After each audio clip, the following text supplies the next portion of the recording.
আজ আমরা আপনাদেরকে দেখাবো 5.3 ডাই কীভাবে কাজ করে এবং কোন তার কোথায় যায় এবং কোন জায়গা থেকে কোন তার আসলে আপনার কারেন্ট হবে এই সম্বন্ধে। এই যে এইটা একটি 5.3 ডাই, যে আমরা ভিতরে লক্ষ্য করি 1 2 3 4 5, এই 5টা আছে আপনার আছে পয়েন্ট। এই পয়েন্টের তার কোথা থেকে কী করতে হয় আমরা ফুল A to Z আপনাদেরকে জানানোর চেষ্টা করব।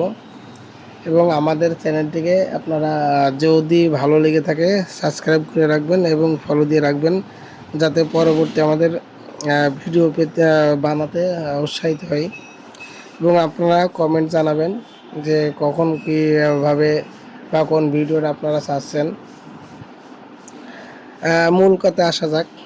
এটি একটি 5.3 ডাই এবং এখানে 5টা আপনার পয়েন্ট আছে। এক একটা পয়েন্টের এক একটা কাজ, সেই কাজ সম্বন্ধে আপনাদের আমি বোঝাবো। এবং আমার কাছে একটা ডায়াগ্রাম আছে, এই যে এটা হচ্ছে 5.3 ডাইয়ের আছে ডায়াগ্রাম। এই সম্বন্ধে এটার মাধ্যমে আমি আপনাদেরকে জানানোর চেষ্টা করব এবং কিভাবে এই 5.3 ডাই কাজ করে। এবং সর্বপ্রথম আপনাদেরকে আমি একটা জিনিস জানাবো, আপনারা এই যে সিডার যে লক, এই লকটা পানে খেয়াল রাখবেন এবং লক অনুযায়ী আপনার পয়েন্টের কাজ আমরা জানাবো। এবং এই লক যদি আপনার উল্টো পাল্টা হয়ে যায় আপনারা সঠিকভাবে বুঝতে পারবেন না এবং লাইন উল্টো পাল্টা করে ফেলবেন। আমরা খাতা কলমে আপনাদেরকে আমি বোঝানোর চেষ্টা করছি।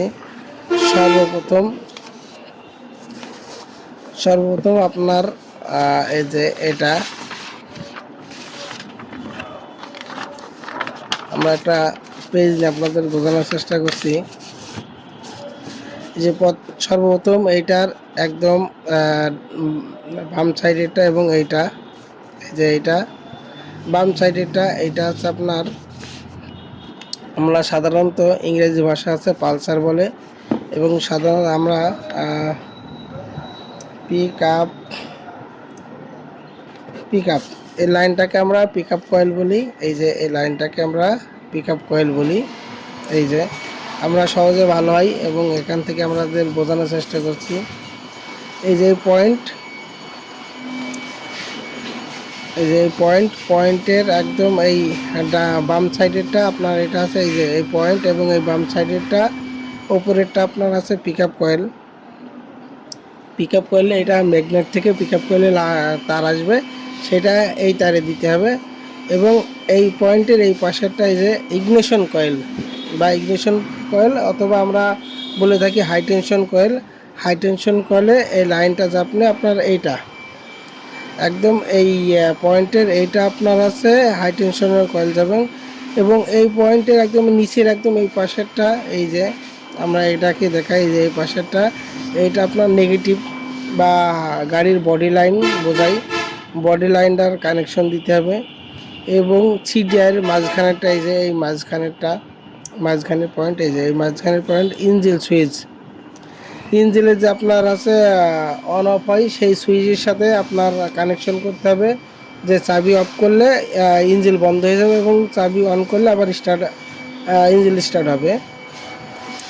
এবং এই পাশের 3 নম্বর একদম শেষেরটা আপনার যেটা পয়েন্টের এই যে ডান সাইডেরটা, এটা একদম এটা আছে আপনার স্টার্টিং কয়েল। যে ম্যাগনেটের ভিতরে যে স্টার্টিং কয়েল থাকে সেটার লাইন এখানে দিতে হবে। আশা করি আপনারা সকলে বুঝতে পেরেছেন। এইটা আছে ফুল ডায়াগ্রাম। এই অনুযায়ী কাজ করলেই আপনার কাজটা সঠিক হবে এবং আপনার আছে লাইনের কোনো উল্টো পাল্টা হবে না এবং কারেন্ট মোটরসাইকেলের গাড়ির কারেন্ট অ্যাকুরেট হবে। যেমন আপনাদের আমি বলি, এইটা আপনার আছে পিক আপ কয়েলের, এটা আপনার আছে হাই টেনশন কয়েলের, এইটা হচ্ছে আপনার নেগেটিভ, এটার মাঝখানেরটা আপনার আছে ইঞ্জিন স্টার্টিং সুইচের থেকে যেটা আসে সেটা, এবং এইটা স্টার্টিং কয়েল, এই যে আমরা এই যে 5টা আছে সিডিআইয়ের কোন তারের কোন কাজ আমরা আপনাদেরকে বোঝাই দিলাম। আপনারা এই অনুযায়ী কাজ করবেন এবং আমাদের চ্যানেলটাকে অবশ্যই সাবস্ক্রাইব করে রাখবেন। ধন্যবাদ সকলকে।